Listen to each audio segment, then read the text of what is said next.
बोलो सतगुरुदेव की जय। बंदी छोड़ कबीर साहेब की जय। बंदी छोड़ गरीबदास जी महाराज की जय। स्वामी रामदेवानंद जी गुरु महाराज की जय।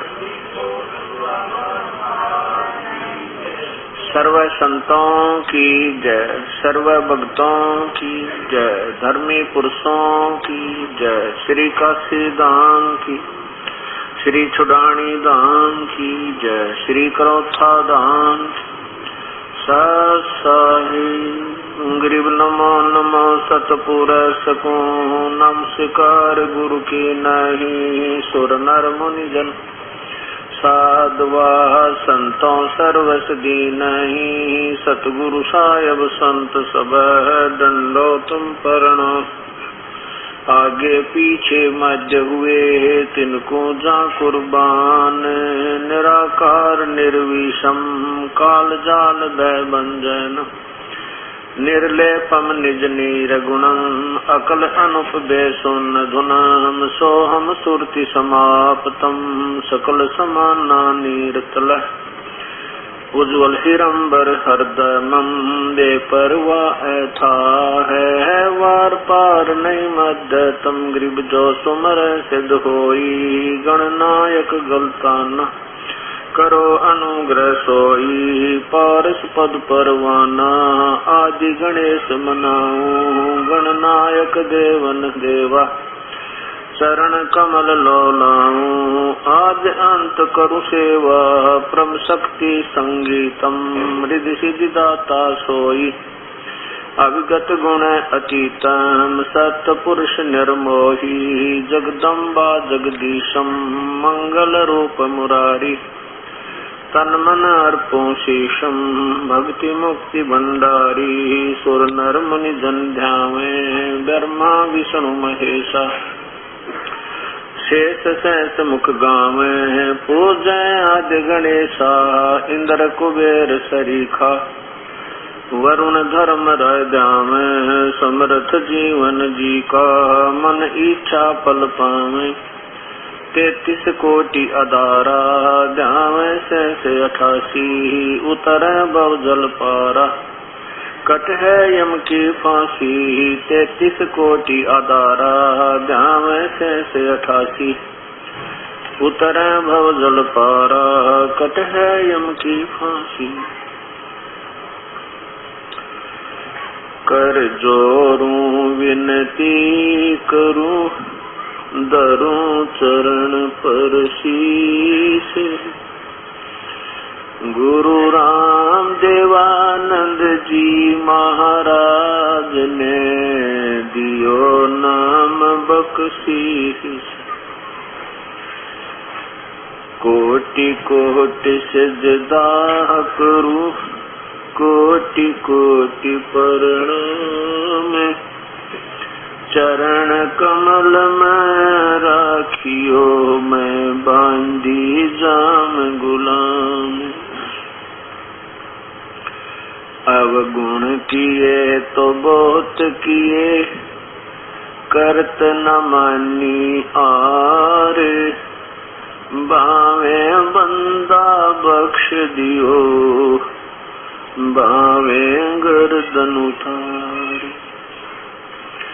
अवगुण मेरे बाप जी बख्शो गरीब नवाजे जो मैं पूत कपूत हूँ बहुर पिता को लाज। मैं अपराधी जन्म का नक्सक बरे विकार तुम दाता दुख भंजना मेरी करो संभार।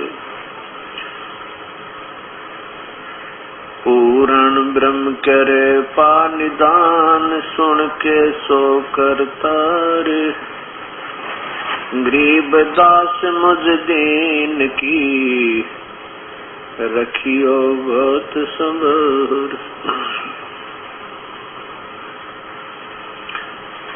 पूर्ण ब्रह्म सारी सृष्टि के रचनहार कुल मालिक अनंत कोटि ब्रह्मांड के रचनहार कबीर परमेश्वर की असीम कृपा से आज इस घोर कलयुग में इस पवित्र नगरी दिल्ली मंडल के अंदर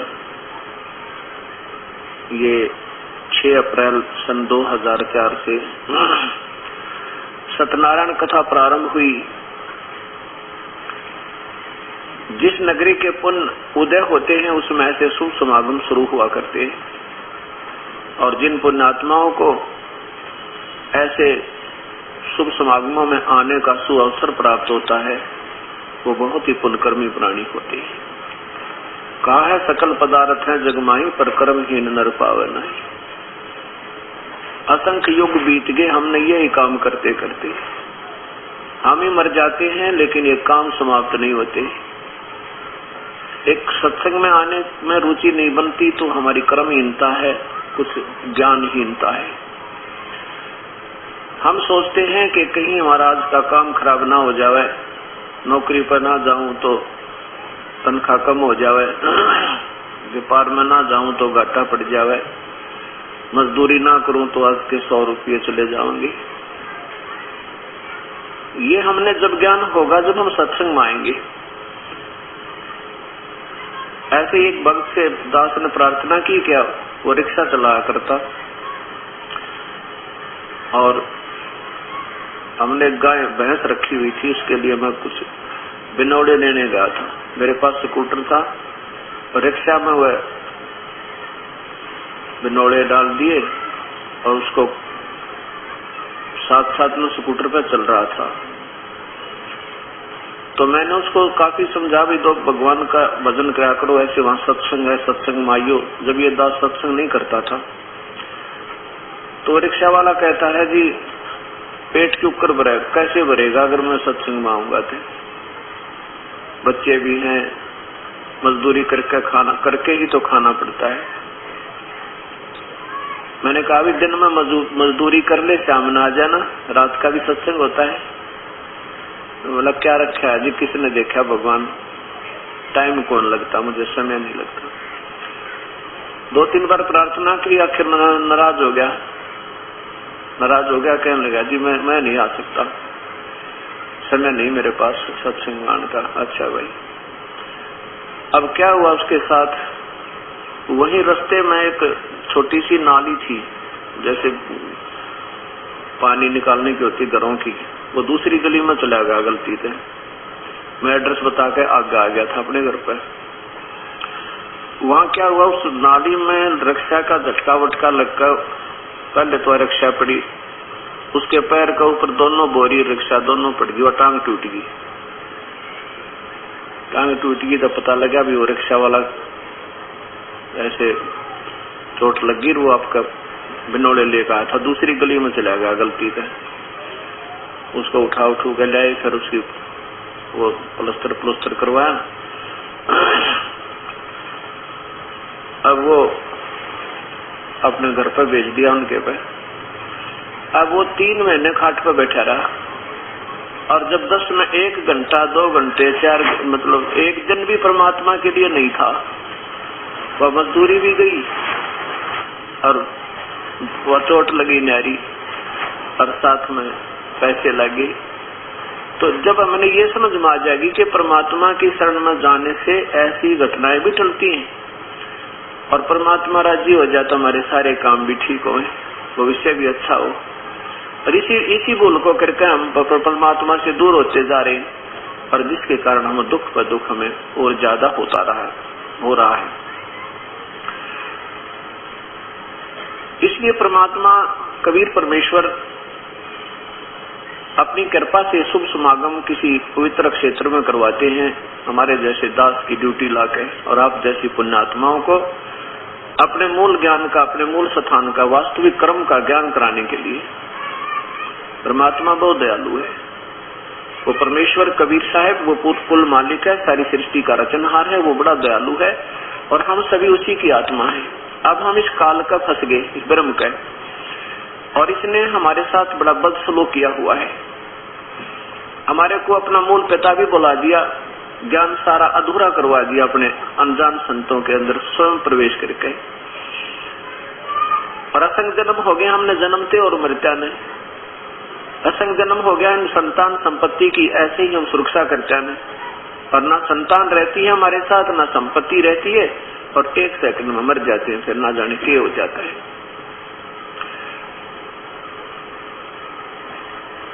एक समय ये दास सत्संग करने जाता था पंजाब में, सेकंड संडे का, द्वितीय रविवार को।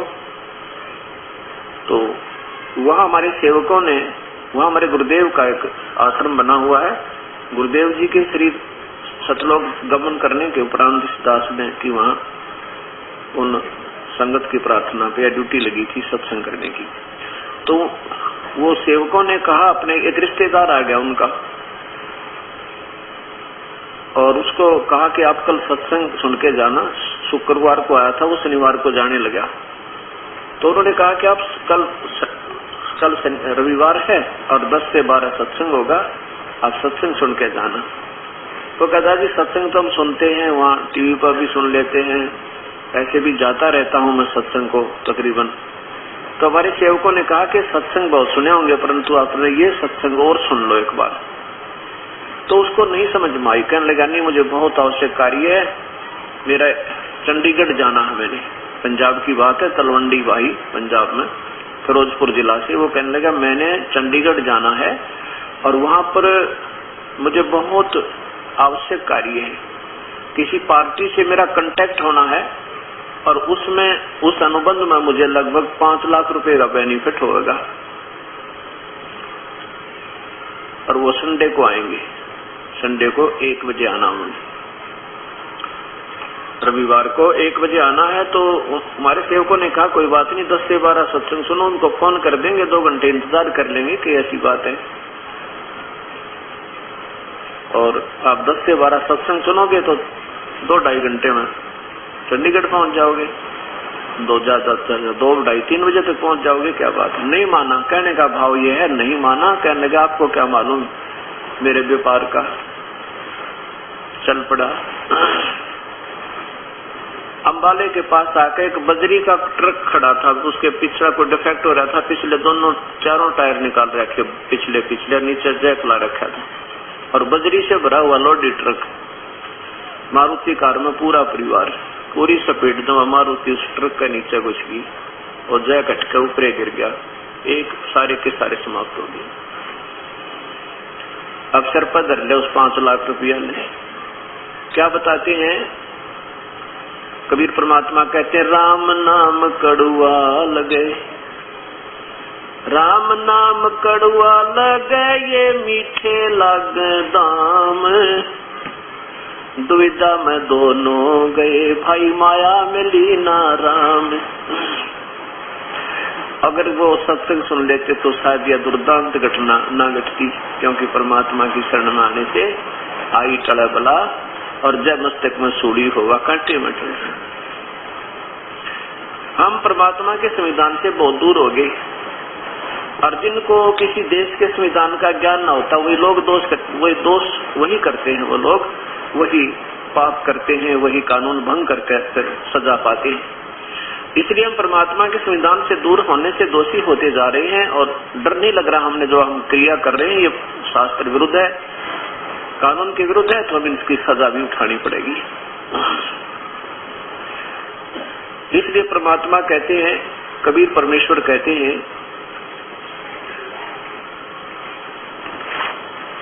कि परमात्मा की भक्ति करो, कबीर हरि की भक्ति करो, तज विषयों रसोज, और बार बार ना पाओगे ये मनुष्य जन्म की मौज। वह पृथ्वी पति चकवे गए जिनके चक्कर चलंत, पृथ्वी पति सारी पृथ्वी के राजा भी चले गए जो शासन करते थे, और उनके साथ कुछ नहीं गया। जो उनके साथ जाना था उसका उन्होंने ध्यान नहीं दिया। क्या बताते हैं कबीर हरि के नाम बिना ये राजा र सब हो, मिट्टी लदे कुमार के घास न डाले कोई। देख कितना कष्ट बनेगा उस प्यारी आत्मा राजा को, क्या बताते हैं कि राजा से ज्यादा सुख सुविधा युक्त और राजा से समर्थ आम व्यक्ति नहीं है। और जब राजा भी भक्तिहीन पशु बनेगा तो आम व्यक्ति का कहाँ ठिकाना। इस एक के उदाहरण में हमने सारा समझ लेना चाहिए। और अगर राजा भी प्रभु की भक्ति करे, सत मार्ग का ज्ञान हो जा, तो राजा तो प्रजा का पिता होता है और भी अच्छे ढंग से प्रजा का पालन कर सकता है, अपनी भक्ति भी कर सकता है, जनता का एक अच्छी दुआएं लेकर के श्रद्धा का पात्र भी बन सकता है। और बहुत से राजा हैं जिन्होंने भक्ति भी की और प्रजा का पालन भी किया। जब परमात्मा साथ हो जाता है तो हर इंसान की बुद्धि भी ठीक रहती है, श्रद्धा रहती है, बुराइयां कम होती है, उपद्रव समाप्त हो जाते हैं, तो उसका राजा का राज सुचारू चलता है। हम परमात्मा से दूर होकर अपनी राजनीति के आधार पर, अपनी शान पद के आधार पर ना जाने राजा अपने राज्य को बचाने के लिए और के जुल्म कर दे और फिर उस जुल्म का उसमें भोग भोगना पड़े। और होना वही है जो उसके मस्तिष्क में, राजा वही बनेगा जिसके भाग में लिख रखा है, दूसरा बन नहीं सकता, तो सिर पटक ले। इसके लिए फिर बुराई भी क्यों करे, प्रभु पर छोड़ दे, प्रयत्न करे, ठीक है, नहीं सूत बैठा तो उसकी रजा समझे। ऐसी जब भावना हमारे अंदर हो जाएगी तो परमात्मा हर इंसान के साथ हो जाता है जो उसकी सतमार्ग पर उसके संविधान से चलता है। अब वो राजा जो भक्ति नहीं करेगा तो फिर क्या होगा, गधा बनेगा। और गधे के साथ क्या सलूक होता है सबको मालूम है। क्या सलूक होता है कि नीचे से कुम्हार पजावा लगाता है, पजावा उसमें यानी एक लोकल ब्रिक किलन होता है, उसमें नीचे से कच्ची ईंटें उसके बोरे में डाल देता है 2.5 मन, और वो चढ़ता 50 फुट की ऊंचाई पर, और वहां कच्ची उतारता है और पक्की फटाफट उसके आमा फट करके उसको धक्का दे देता है, चल। और सुबह से लेकर शाम तक पानी भी नहीं पियाता, उसको चारा भी नहीं चरने का समय देता। शाम के समय जो बिल्कुल सारा काम से फारिग होगा तब उसको धक्के दे देगा, चल तू बनी में जंगल में घास अपना पेट भर का। अब देखो उस गधे की कमर पर जख्म हो जाता है और जख्म के ऊपर वो कोरस सैंड यानी ईंटों का वो रेत आकर उस पर गिरता है और ऊपर से वजन से फिर ऐसे उसके ऊपर ऐसे रगड़ लगती है, ऐसे घर्षण होती है, उसकी आंखों से पानी पड़ता है। अब उसके वो विवश हो गया। अब जैसे किसी के जरा सी कोई खरोच आ जाए और उसके ऊपर कपड़ा भी लग जाना, आंखों में का पानी आता है, इतना पीड़ा होती है हाथ में। और उस समय जब वो राजा था उसने सोचा भी नहीं होगा कि ये कहानी बिगड़ेगी, ये जुल्म होगा तेरे साथ, क्योंकि समय पर रोटी मिले, अच्छी बढ़िया व्यवस्था होगी, 1000 आदमी से लूट मारनी होगी, के जरूरत भगवान की। तो इसका ज्ञान हमें सत्संग में आने से होगा, सत्संतों के विचार सुनने से होगा, बार बार रह कर सुनने पड़ेंगे। जैसे एक बार ना समझ में आओ दूसरी बार सुने, दूसरी बार भी नहीं समझ में आओ तीसरी बार सुने, क्योंकि ये भी तो रंग धीरे धीरे चढ़ेगा। जैसे उस आम समाज के माया जोड़ने का, सुखी प्रभुता का हमारे ऊपर ये आवरण छा गया। उसके बाद क्या बताते हैं कि बीबी पड़दा रही थी, वो डोडी लगे थी बार। क्या बताते हैं कि वो राजा की रानियां बीबी अपने महलों में रहा करती थी और पर्दों के अंदर रहती थी और सामने कई पहरेदार खड़े रहा करते थे। और वो रानियां जो है अपने पिछले संस्कारवश शुभकर्मी प्राणी थी और रानी बन गई, सारी सुविधाएं उपलब्ध हैं, काजू और किशमिश की खीर बनाकर खाती, बांदियां बनाती हैं नौकरानियां, और वो खा रही होती हैं और जूठा छोड़ती हैं, उनको नौकरानियां खाती हैं। और दिन में 3-3 बार सूट बदले, ना मेरा कितने बार श्रृंगार करें। और उन नादानों को ये सत्संग ना सुनने से क्या दुर्गति होगी, ये संत बताते हैं, परमात्मा बताते हैं कि बीबी पड़दे रहे थी, ये डोडी लगे थी बार, अब गातू गाड़े फिरती है वो बनकुतिया बाजार। वो पर्दे की सुंदरी सुनो संदेशा मोर, अब गातू गाड़े फिरती है वो करें सरा में शोर। वो पर्दे की सुंदरी वो रानियां जो पर्दों में रहा करती थी और पति पूरा और श्रृंगार में रहा करती थी, बढ़िया एडी से लेकर चोटी तक अपना सारे वस्त्र पहने रहा करती थी। परमात्मा का नाम न लेने से, सत्संग में न आने से उसको ज्ञान नहीं हुआ कि ये तेरी मलाई तुझे मिली है और ये पिछले जन्म में कभी पुण्य किए थे, आज तुझे भगवान ने दे दिए, और आगे की तैयारी नहीं कर पा रहे हो तो वो पिछली पूंजी समाप्त होकर निर्धन हो जाता है ये प्राणी। अब उस प्यारी आत्मा को, पुण्य आत्मा रानी को ये ज्ञान नहीं हुआ कि मानव शरीर ऐसे नहीं मिलता जैसा तूने सोच रखा है। वो ये सोच रही होगी कि आगे फिर रानी बन जाऊंगी, ये ठाठ से रहूंगी। नहीं, भविष्य के लिए तो तैयारी अब करनी पड़ेगी। जैसे जमींदार फसल बीज के कणक गेहूं की और उसको काट के तैयार करके परिपक्व करके अपने ठेकों में डाल लेता है और उसके बाद उसी से खाना प्रारंभ कर लेता है। अगर आगे का ना बीजेगा, इसी प्रकार प्रिपेयर नहीं तैयार करेगा, तो पिछले ठेके में जब तक वो गेहूं चल रहा है तब तक तो उसने ठाठ लगे, और जब वो ठेके में खत्म होगा ना, जब देखिए भूखा मरे, परिवार भी मांगता फिर उसका। ऐसे ही हमारे पिछले पुण्य संस्कार जहाँ जमा करा के आए थे भगवान के दरबार में, उसने हमें मानव शरीर में उनका सब भोग दे दिया। अब हमने ये लग रहा है कि ठाठ हो रहे हैं, शाम ने गुट्टी ला ले, जन्म रात ने सिनेमा देखे, जन्म बकवाद गड़े, ताश खेलने। हमने ये सोच रखा बस ऐसे मौज होगी मानव शरीर की। नहीं, इसके एक श्वास की कीमत बहुत ज्यादा है। जब यह समझ में आ जाएगी, एक श्वास भी आप खाली नहीं जाने दोगे, या ईश्वर की चर्चा करोगे, या कोई धार्मिक पुस्तक पढ़ोगे, या सत्संग में आओगे, या अपना भजन करोगे, सब बकवाद छूट जाएंगी। जब ये सही हृदय में प्रभु की यथार्थ ज्ञान समा होगा।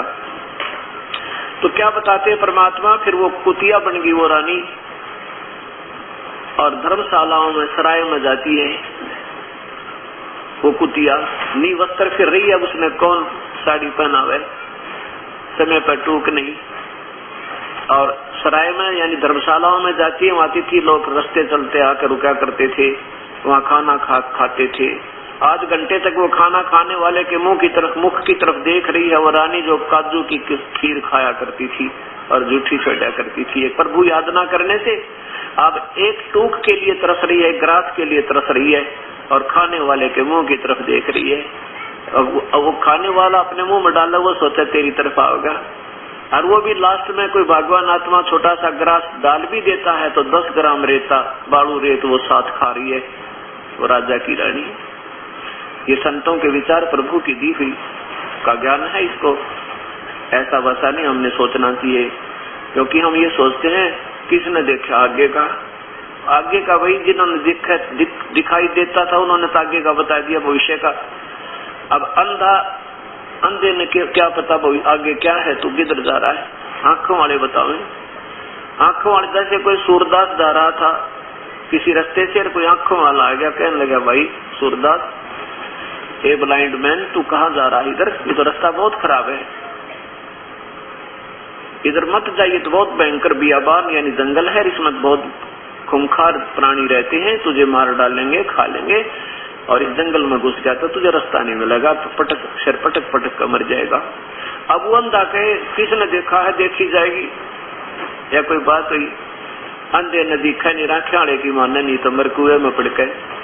अब संत तो आंखें वाले थे, हम अंधे, हमने तो सब ये संसारिक सुख और अपना रोजी रोटी रोजगार से हमने घुटी और वही बीड़ी से फुटता, ये दिखाई नहीं देता।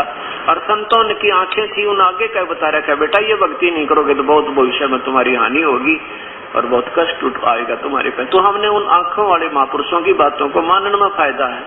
हम तो ज्ञानहीन है, और वो ज्ञान योग युक्त थे, वो परमेश्वर की प्यारी आत्मा या खुद परमेश्वर आए, हमारे भले के लिए कहा उन्होंने। और अब हम उनकी बातों पर विश्वास नहीं करेंगे तो हमें हानि होगी। अब क्या बताते हैं कि उस रानी ने, जब पहले तो ये बात समझ में आई नहीं, पहले तो ये सोचा नहीं कि वास्तव यह कहानी ऐसी खराब हो जाएगी, और जब ये सचमुच बात बिगड़ गई, अब क्या बने उसका। वो पर्दे की सुंदरी सुनो संदेशा मोर, अब गा तू गाड़े, यानी नी वस्त्र फिर रही है, वो करे सरा में शोर। नक बेसर नक पर बनी वह पैरें थी हार हमेल, और सुंदरी से कुतिया बनी भाई सुन साहिब के खेल। नक बेसर यानी अच्छे गहने पहरा करती थी, नक बेसर नक पे बनी हुआ पैर ऐसी हार हमेल 9-9 लाख के गहने पहरा करती थी वो रानियां, और सुंदरी से कुतिया बनी भाई सुन साहिब के खेल। देखो परमात्मा की कैसे रजा है कि जो परमात्मा के संविधान को तोड़कर मनमर्जी से चलते हैं उनके साथ ये कष्ट होते हैं। इसलिए परमात्मा बताते हैं कि राम नाम रटते रहो जब तक घट में प्राण, और कबू तो दीन दयाल का भनक पड़ेगी कान। श्वास को सांस में नाम जपो भाई फिर था श्वास मत खो, और ना जाने इस श्वास का फिर आवन खोक ना हो।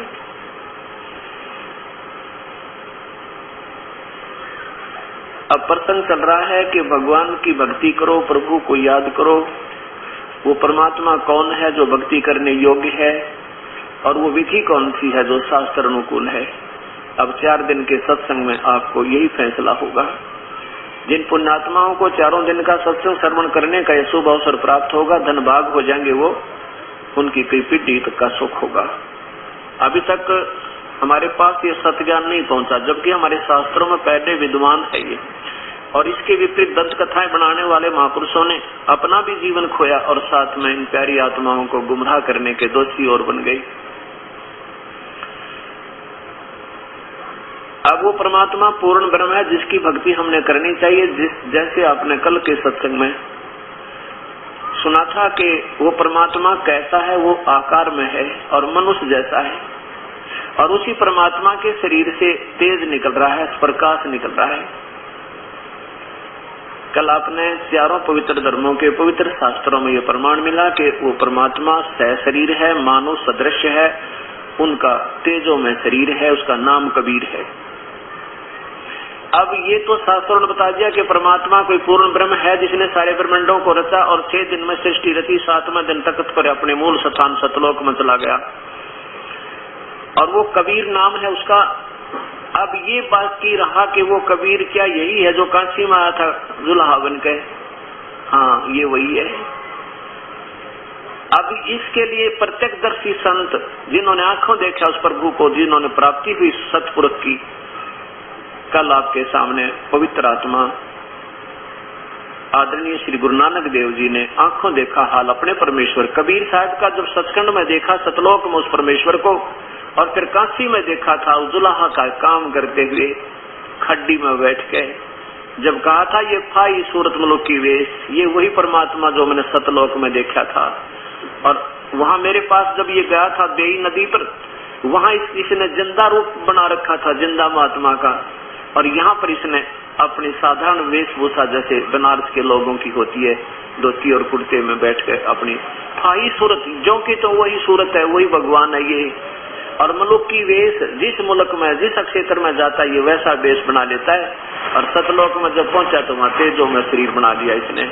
फाई सूरत मलुक की वेश, ए ठगवाड़ा ठगी देश, खरा सियाणा बहुते बार ये दानक रूप रहा करता।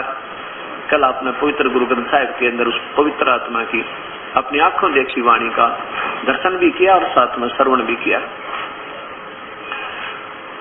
ए ठगवाड़ा ठगी देश, ठगवाड़ा ठगी देश कैसे कि ये किसी को ये भेद नहीं लगने देता कि मैं पूर्ण ब्रह्म हूँ। ये जैसे प्यार में कहा करते हैं ना, ए ठगवाड़ा ठगी देश, और खरा सियाणा, इसको ऐसा ना समझो ये तुमने क्या गंवार सा लगता है ये जुलाहे के रूप में। खरा सियाणा बहुते भार माने ऐसा नहीं है जैसे तुमने जुलाहा दिखाई दी है कि युद्धलेस आदमी नहीं, बहुत बहार यानी बहुत वजनी, बहुत कीमती है ये, यानी बहुत ही इसकी वैल्यू है, ये परम पिता है। खरा सियाणा बहुते बार ये धानक रूप रहा करता, मैं कीता न जाता हराम खोर। अपने आप को लताड़ रहे हैं नानक जी, क्योंकि जब कहते हैं ना मैंने आपके साथ बहुत अपशब्द भी कहे, आपके बारे में बहुत ही उल्ट सुलट सोचा, जब आपने कहा था ब्रह्मा विष्णु महेश पूर्ण शक्ति नहीं है, और आपने बताया था कि तो काल है ज्योत निरंजन जिसकी तुम भक्ति करते हो एक ओंकार की, तो मैंने आपके बारे में बहुत अपशब्द भी कहे थे और उल्ट पुलट सोचा था। हे प्रभु मुझे माफ करना। कहते मैं कीता न जाता हराम खोर, वो किया मुंह देसा दुष्ट चोर। और नानक नीच कहे विचार, अपने आप को कितना अधीन कर रहे हैं नानक जी के। नानक नीच कहे विचार, होए होए, अपने आप को नीच कह रहे हैं उस परमेश्वर के सामने कि मैंने आपके साथ बदव्यवहार किया था। नानक नीच कहे विचार, ये धानक रूप रहा करतार, कि मैं सोच समझ कर बता रहा हूं तुमको, ये वास्तव में परमेश्वर ये काशी में बैठे एक परमात्मा की प्यारी आत्मा चसम दीन गवाह का आपके सामने प्रमाण हुआ कि काशी में आए हुए ही ये कबीर परमेश्वर हैं जो पूर्ण ब्रह्म सतपुरुष है। अब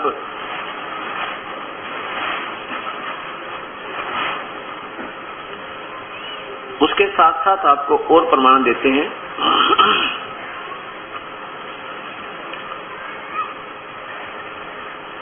एक जब कबीर परमेश्वर काशी से 120 वर्ष अपनी लीला करके मानुष सदृश शरीर की या मानुष जैसी लीला करके चले गए थे सह शरीर, उसके लगभग 200 वर्ष के उपरांत वही परमात्मा छुडानी में हरियाणा प्रांत में एक, अब जिला झज्जर है, पहले रोहतक जिला था, उसमें एक छुडानी गांव है छोटा सा, उसमें गरीबदास नाम के एक महापुरुष का वहां पर जन्म हुआ। जब वो 10 वर्ष के हुए गरीबदास जी, तो उस समय वो पाली जाते थे, पाली यानी गवाले थे, गायें चराया करते थे। गरीबदास जी का मूल गांव करौथा, जहां पृष्ठदास का आश्रम है, लेकिन छुडानी में उनके मामा थे, नाना जी थे, और नाना जी का कोई बच्चा औलाद यानी पुत्र नहीं था, केवल पुत्री थी, अर्थात गरीबदास जी के मामा जी नहीं थे, केवल माता और मौसियां थी। तो उनके नाना जी ने गरीबदास जी के पिता श्री बलराम जी को अपना घर जमाई के रूप में वहां रख लिया था, और उनका नाम शिवलाल था। उनके नाना जी का नाम चौधरी शिवलाल था, और श्री शिवलाल जी के 2500 बीघा जमीन थी, और उनके वारिस फिर गरीबदास जी बने थे।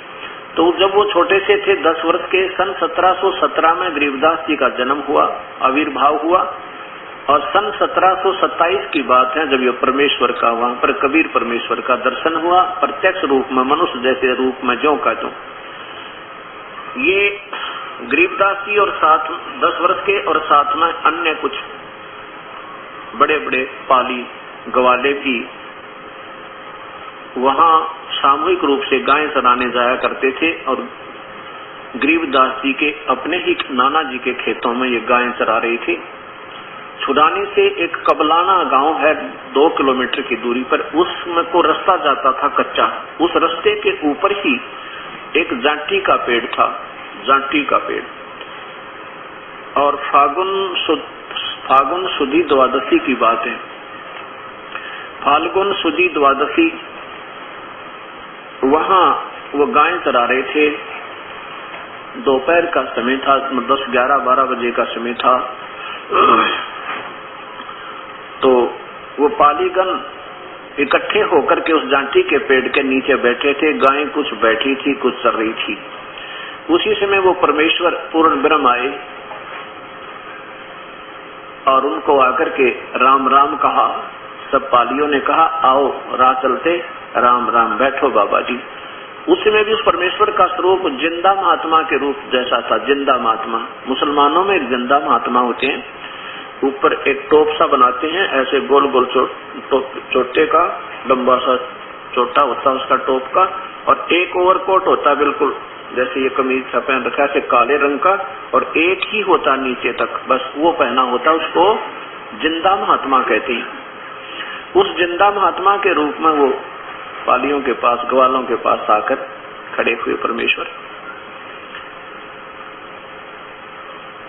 तो सभी ने खाना खा लिया था, कुछ खाना खा रहे थे, तकरीबन कुछ एक ने खाना खा लिया था, कुछ खा रहे थे। तो उन्होंने कहा कि आओ महात्मा जी भोजन पाओ। कबीर साहब ने कहा भी नहीं, खाना तो मैं खा कर आया हूँ। कौन से गांव से आए हो? कि मैं सतलोक से आया हूँ। ये सतलोक कहाँ है आपका? कहाँ से है ये गांव? कि यहाँ से 16 शंख कोस की दूरी पे है। अच्छा ले दूर होगा भाई, आजा कर रोटी तो खाओ। अग्नि खाना नहीं खाता भाई, दूध तो पी लो जब, क्योंकि पहले अतिथि सेवा बहुत होती थी और कहा करते थे देखो दूध तो अपना पीना ही पड़ेगा, ऐसे आग्रह किया उन्होंने। तो परमात्मा ने कहा भी ठीक है, दूध पिलाना चाहते हो तो दूध पीऊंगा, पर मैं पीऊंगा ऐसे जैसे मैं कहूंगा, ऐसे पिलाओगे तो पीऊंगा, नहीं तो नहीं पीऊंगा। अब बताओ, जैसे कहोगे वैसे पिला देंगे। कि कंवारी बछिया का दूध निकालो, वो पीऊंगा। कंवारी बछिया, गाय की बच्ची का, यानी जो ब्याई ना हो कभी भी, उसको कंवारी कहते हैं। तो वो दो सियाने पाली बड़े बड़ी उम्र के थे, वो कहने लगे बाबा जी आप मजाक करते हो, फिर आपकी दूध पीने की नीयत नहीं है, अब तो मजाक करते हो। कंवारी गाय कभी दूध देती है बच्ची? कहाँ दूध देती है भाई, दूध देवेगी वह कंवारी बच्ची। तो उसमें वो छोटे से 10 वर्ष के बालक गरीबदास जी खड़े हुए और जाके एक कंवारी बच्चिया को पकड़ के ले आए। देखो महाराज जी, ना इसका बच्चा है ना इसके सतन है, ये दूध कैसे देगी?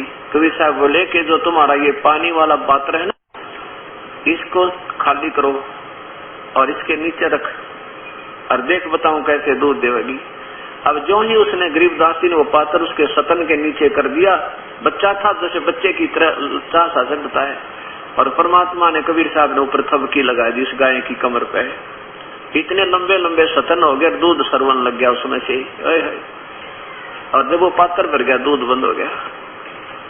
लेके गरीबदास यानी 10 वर्ष के वो बच्चे पहुंचे, ले महाराज जी दूध पियो। कबीर साहब ने आधा पी लिया, आधा पी करके कहा कि ले भाई बच्चों पा लियो, तुम भी पी लो, ये अमृत है, ये यहाँ का दूध नहीं है, ये सतलोक तो आया है। अब दूसरे दो सियाने पाली थे ना, समझ बड़े बड़े थे, वह बोले हम ना पीवा, ये पाप का दूध है, उठ कर चले गए दूर। और उस गरीबदास जी कहा ले बेटा तो पी ले। गरीबदास जी बोले लो महाराज, आपका ये चरणाम, आपका जो अमृत, आपका जो मीठा दूध हमने कद कद मिला है। आधा गरीबदास जी को पिया राधा परमेश्वर ने। फिर गरीबदास जी को कबीर परमेश्वर समझाने लगे बेटा भक्ति करा करो भगवान की, ये मानव शरीर बार बार नहीं मिलता। गरीबदास जी कहने लगे भक्ति तो हम करते हैं महाराज जी, शिव जी का मंदिर है उसकी पूजा करते हैं, और भी कई नाम गिनाए, हम राम कृष्ण का जाप जपते हैं। कबीर साहब ने कहा बेटा ये भगवान पूर्ण नहीं है, ब्रह्मा विष्णु महेश ये स्वयं नाशवान है, इनकी जन्म और मृत्यु होती है। अब काफी कुछ कहा उनको, और एक परमात्मा और है जो पूर्ण ब्रह्म है, और मैं उसके पास आता जाता हूँ, अपना डबल रोल करके कह रही, और वहां जाने के बाद फिर कभी मृत्यु ना हुए। देखो आज से कितना संपन्न साधन संपन्न व्यक्ति है, और कल मर जाएगा तो उसके साथ कुछ नहीं जाता पुत्र।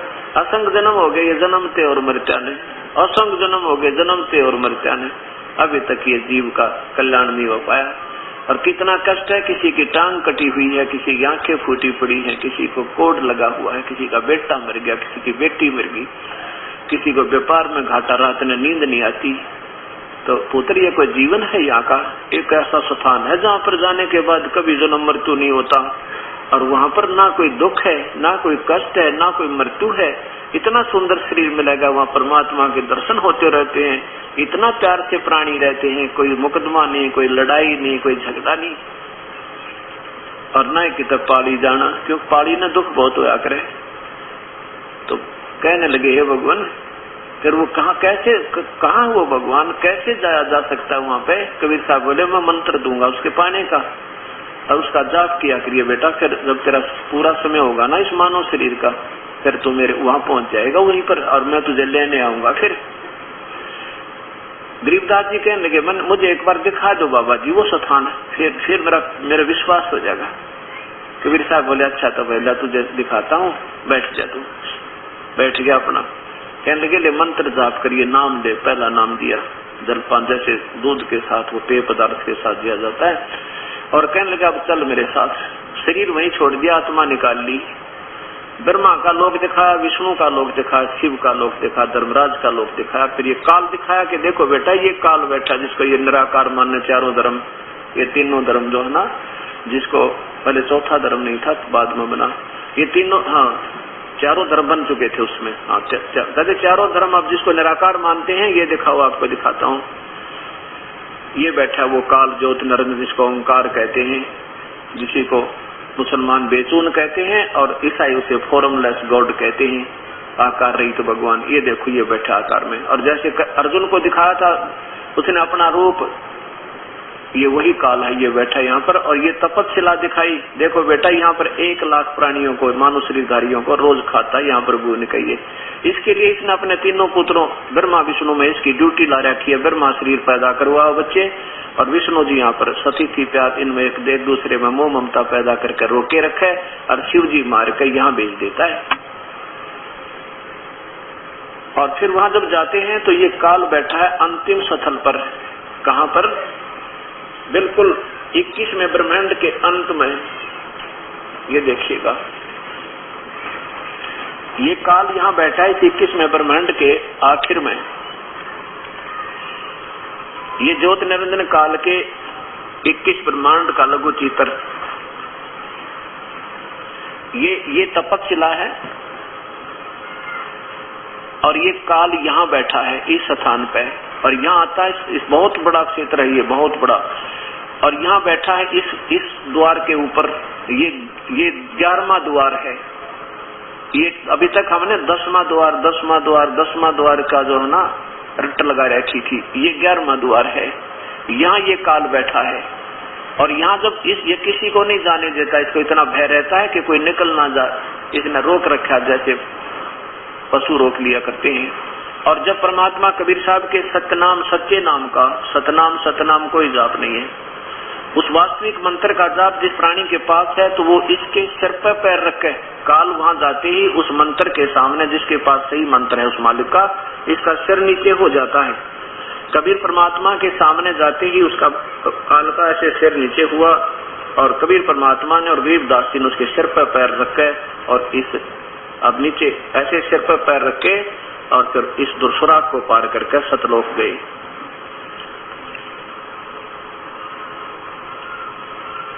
अब वहां जाकर क्या देखा गरीबदास जी ने कि एक परमात्मा कबीर साहब ने अपना दूसरा जो तेजों में वास्तविक रूप है, क्योंकि एक सिद्धि बहुचोले धारे, एक सिद्धि ऐसी होती है नाना रूप बनाए जा सकते हैं। तो उस परमात्मा ने कबीर साहब वास्तव में वहां आगे वास्तविक रूप जो उनका है, करोड़ सूर्य मिला दे करोड़ चंद्रमा, ऐसा तेज है उस प्रभु का, मतलब एक रोमकूप का उससे भी ज्यादा तेज है। इतना तेजों में शरीर में सामने विराजमान हो गए, उस तख्त पे अपनी आसन पर विराजमान है।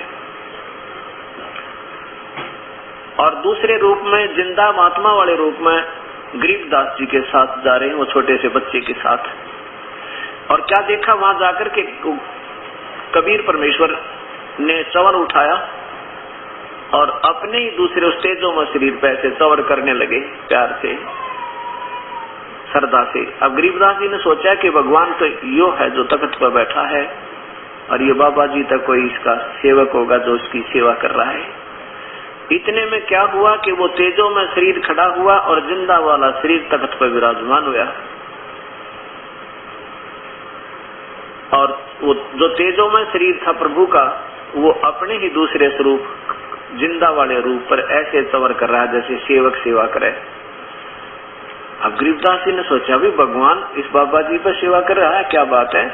इतने में वो तेजों में शरीर और उस जिंदा महात्मा के शरीर में समा गया। अकेले वही रूप, केवल जो नीचे दर्शन दिए थे वही रह गया, और चवर स्वयं ऊपर घूम रहा है ऑटोमेटिक ईश्वरीय शक्ति से।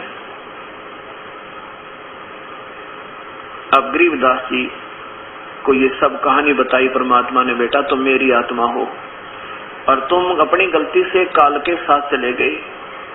उसने 70 युग और 64 युग 3 बार तपस्या करके ये 21 ब्रह्मांड मेरे तो मांग रखे, और तुम इसके साथ अपनी नादानी के साथ चले गए।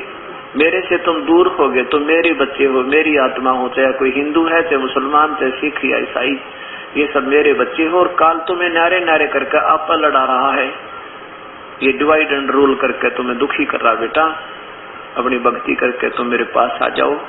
गरीबदास जी कहने लगे भगवान मुझे यही रख लो, प्रभु मत भेजो वहाँ काल के लोक में। हे परमात्मा वहाँ तो कति जुल्म हो रहा, आग लगी पड़ी है 21 ब्रह्मांडों में, कोई प्राणी को सुख नहीं, ब्रह्मा विष्णु महेश को सुख नहीं। श्री राम बन के आए थे विष्णु जी, एक सांस भी सुख का नहीं ले पाए वो बेचारे यहाँ पे।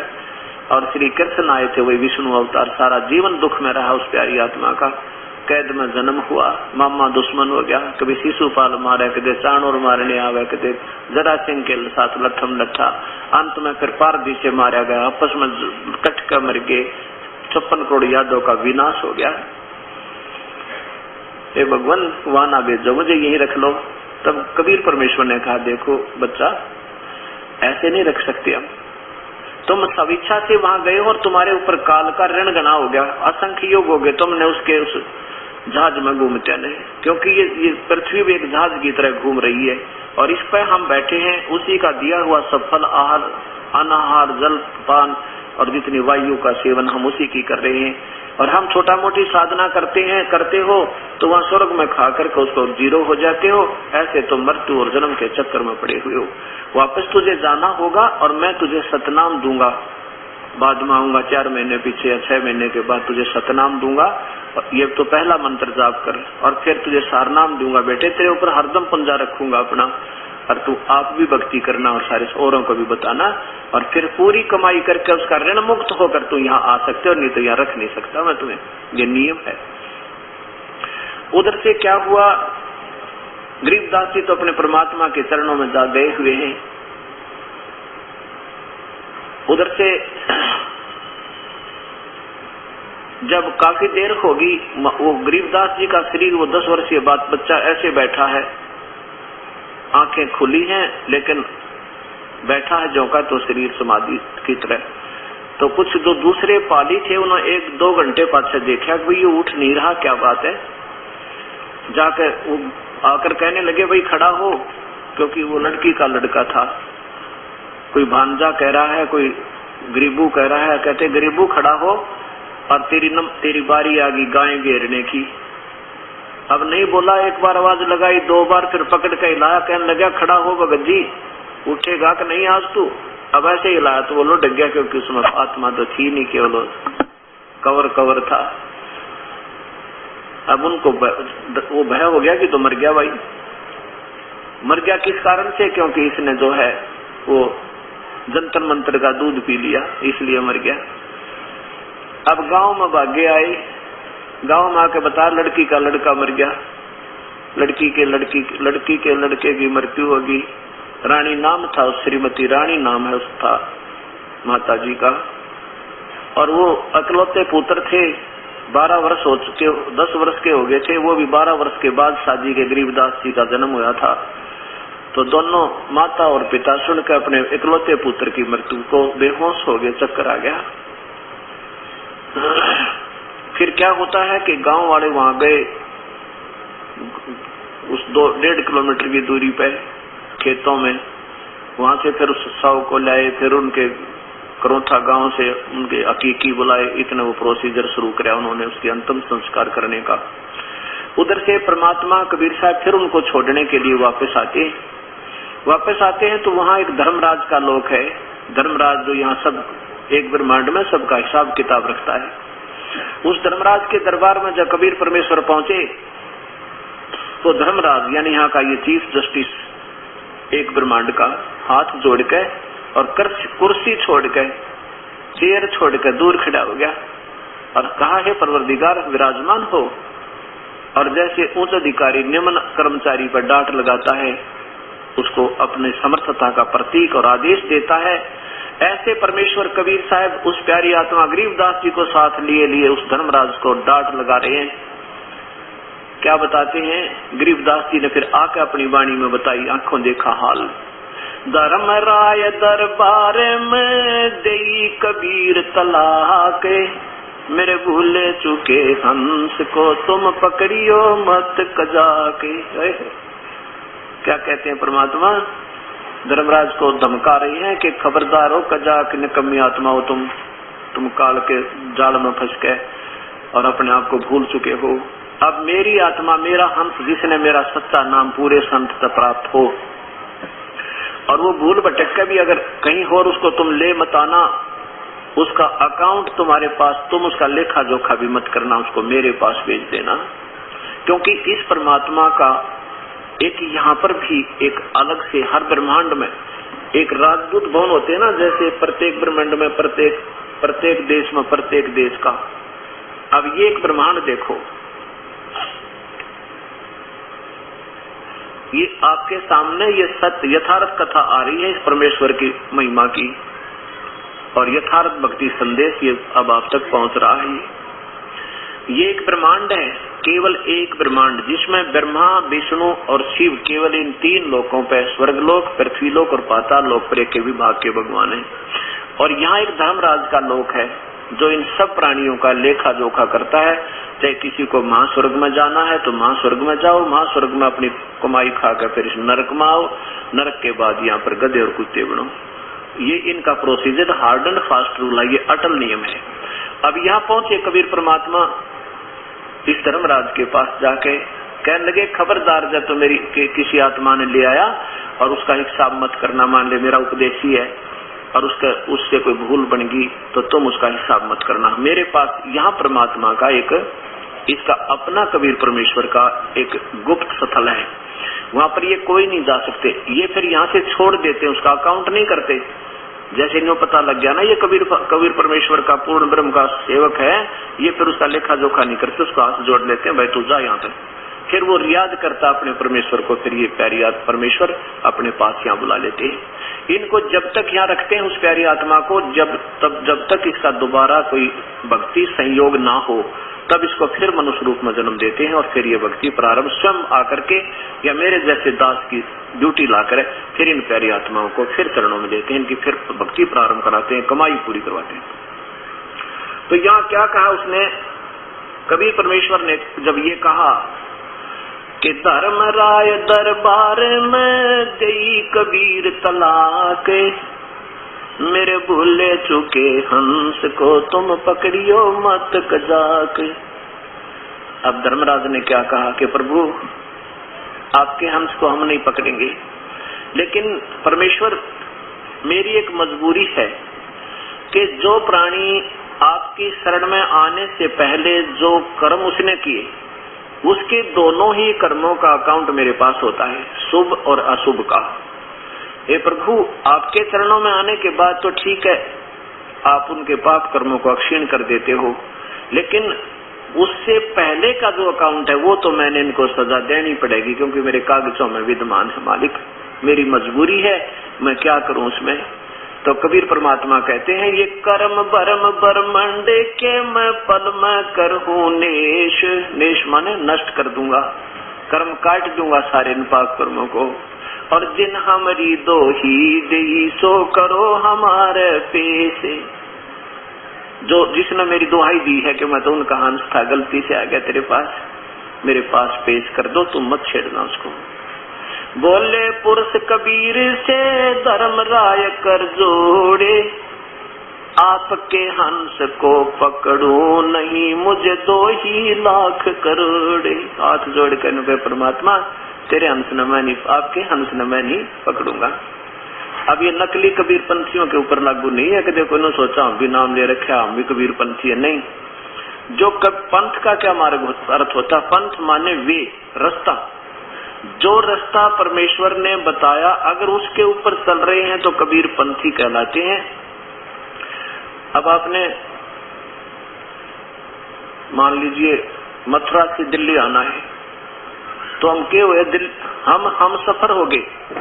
पंथी माने हम सफर, यानी उस मथुरा से दिल्ली आने का रास्ता एक ही है, और उसमें जो आ रहे हैं तो वो सही मथुरा दिल्ली आने वाले पंथी हैं, और वो जा रहे हैं उधर मध्य प्रदेश की तरफ, और फिर भी कहते हैं हम दिल्ली पंथी हैं। तो दिल्ली वाले पंथी नहीं, वो दिल्ली वाला रास्ता ही नहीं है, वो मारे गलत जा रहे हैं, वो काहे के पंथी हुए।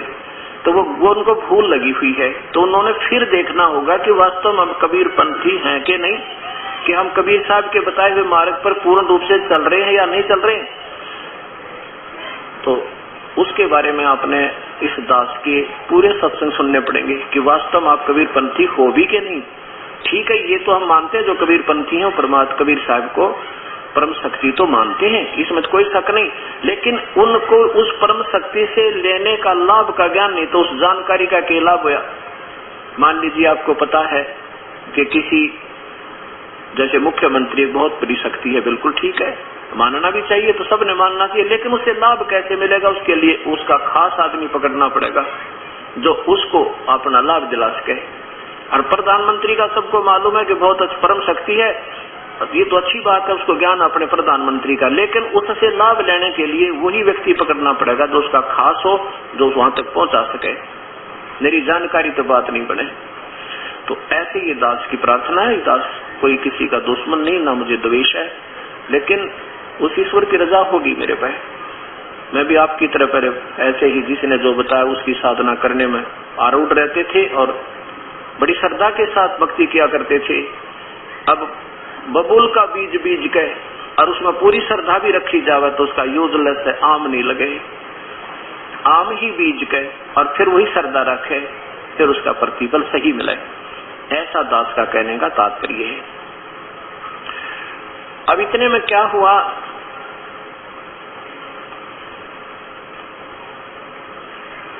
वो गरीबदास जी के शव को उठा के और उस पे चिता पे रख दिया, और इतने में परमात्मा ने वो आत्मा उस शरीर में प्रवेश कर दी। उसके सारे बंधन अपने आप टूट गए जो ऊपर बांध दिया करते हैं जब उठा कर ले जाते हैं, और सारे शरीर में कंपन आई और कंपन हो गए, एकदम खड़े हो गए वो बच्चे। और फिर ये वाणी बोलने लगे, पर पटन पर लोक है जहाँ अदली सतगुर सहारे, भक्ति हेत से उतरे हे पाया हम दीदार। अलल पंख अनुराग है सुन मंडल रखीर, दास गरीब उधारिया मोए सतगुरु मिले कबीर। अनंत कोट ब्रह्मांड का एक रति नहीं भारे, सतगुरु पुरुष कबीर हैं ये कुल के सृजन आरे। अब ये वाणी बोलने लगे। गांव वालों ने सोचा बच्चा जीवित तो हो गया, लड़की का लड़का, पर यो पागल हो गया, ये तो ऊट पटांग बोलने लग गया, ना जाने के भाषा बोला है। अब जब उन्होंने देख लिया वास्तव में हम कहाँ फंसे पड़े हैं, आदमी का जैसे दिमाग फेल हो जाया करे ना, ऐसी स्थिति हो जाएगी। जब आपको ये पता लग जाएगा हम भयंकर स्थान पर बैठे हैं, आपका चेतना लगा, फिर उस स्थान पर किस तरह छुटकारा हो आप यही सोचोगे। अभी तक तो आपको ज्ञान नहीं कि हम काल के मुंह में जान लग रहे हैं। अजगर मुंह बाएं बैठा है, मुंह खोले बैठा है काल, और 1 लाख मानव शरीरधारी प्राणियों का नियत आहार करता है। एक कल तो किसी का बेटा, किसी की बेटी, किसी का पूरा परिवार मर चुका और उनकी हाहाकार मच रही है। बाकी बच्चे भी ये सोच रहे हैं हमारा भी नंबर नहीं है, हम तो ठीक हैं। और यहाँ तो कहते हैं कबीर साहब, झूठे सुख को सुख कहे ये मान रहा मन मोद, ये सकल चबीना काल का कुछ मुख में कुछ गोदे। सकल चबीना काल का आहार है ये काल का, सब यहाँ पर कुछ मुख में वो तो खा चुका और बाकियों को खिला रहा है, पाल रहा है। तेरा क्वार है, तेरी कोठी है, तो लूट ले दुनिया ने, है मौज कर ले सारी, और कल ना पता किस टाइम बात बिगड़ जाए उसकी भी, फिर कुछ भी कोई ना, कुछ भी नहीं हमारे हाथ में। जब इन बातों का हमें ज्ञान होगा तब हम यहाँ से बिल्कुल एक ही दिशा उस परमेश्वर में रहेगी। ठीक है, अपना संसारिक काम भी करेंगे और डरते डरते करेंगे, भगवान कहीं कर्म ना बिगड़ जाए, किसी की आत्मा दुख ना जा, हमारी भक्ति हीन ना हो जाए। फिर तो ऐसी स्थिति आएगी। एक बार गुरु नानक देव जी को जब ये सच्चा ज्ञान हो गया था, परमेश्वर के दर्शन हो गए थे, तब वो मायूस रहने लगे और भगत जन उससे पूछने लगे, महाराज जी, है नानक देव जी, आप कभी प्रसन्नचित्त नजर नहीं आते हो, बहुत ही दुखी सा मन रहता है, आप कभी खुश नहीं दिखाई देते। क्या कहने लगे कि ना जाने काल की कर डारे और किस विध ढल जा पास आवे, और जिना ते सरते मौत खुड़क दी उन्होंने केड़ा हंसावे। जिन पर 24 घंटे तलवार चले ना, मेरा कौन से का नंबर कब आ जाए, बेटे का, बेटी का, भाई का, बहन का, कुलबे के परिवार का। फिर भाई क्या किस चीज की हंसी यहाँ पर, किसकी खुशी मनाऊं? जैसे गुजरात के अंदर 26 जनवरी सन 2000 का वो दुखदायी दिन आज भी हृदय से भूला नहीं जा रहा। सारा देश गणतंत्र दिवस की खुशी मना रहा था और दो मिनट के अंदर वही बिल्डिंगें जिनको बनाते बनाते सारा जीवन खो दिया था, भगवान याद नहीं किया, उस संपत्ति जोड़न में उन्हीं के नीचे दब के वो विनाश को प्राप्त हो गए। ये काल का खेल है भाई। क्या बताते हैं, झूठे सुख को सुख है ये मान रहा मनमोद, इसमें खुशी माने फिर मेरी काट कोठी होगी, मेरी दो मंजिल की 3 मंजिल की कोठी बना ली, कार होगी, फैक्ट्री लगा दी। कहते इसने तो सुख मान गया नादान, ये तो झूठा सुख है, ये तो आपको धोखा देने के लिए बहका रखा इस काल भगवान ने कि ताकि इसको भगवान याद ना आवे और अपना जीवन व्यर्थ करके ये मानव शरीर को फिर 84 में चला जावे, ताकि ये फिर मेरे उस परमात्मा को ना पाले जिस जहां जाने से इसका जन्म मृत्यु छूट जावे। इसका ये मुख्य उद्देश्य यही है। तो क्या कहते हैं गुरु नानक देव जी के ना जाने काल की कर डारे, किस विध ढल जा पासावे, और जिन्हां ते सरते मौत खुड़क दी उन्होंने केड़ा हंसावे। फिर किसी ने कहा भगवान क्या कभी भी प्रसन्न नहीं होते? अब होता हूँ प्रसन्न। कब होते हो? कि साध मिले साड़ी शादी होंदी विछड़ जा दलगीरी वे, अखते नानक सुनो जहाना मुश्किल हाल फकीरी वे। कि खुश होते हैं जब हमारे भक्त आत्मा सत्संग होता है, ये प्यारी आत्मा आती है, साध मिले साड़ी शादी होंदी, शादी माने खुशी, और विछड़ जब ये चले जाते हैं फिर बैठ कर वही रोना हो जाता है। साध मिले साड़ी शादी होंदी विछड़ जा दलगीरी वे, अखते नानक सुनो जहाना मुश्किल हाल फकीरी वे। तो इस प्रकार अब गरीबदास जी के अंदर वो वास्तविकता का ज्ञान होने से फिर ये वाणी बोलने लगे, लेकिन इस वाणी को गांव वाले ना समझ सकते क्योंकि वो बेचारे अशिक्षित और अपरिचित उस परम पिता से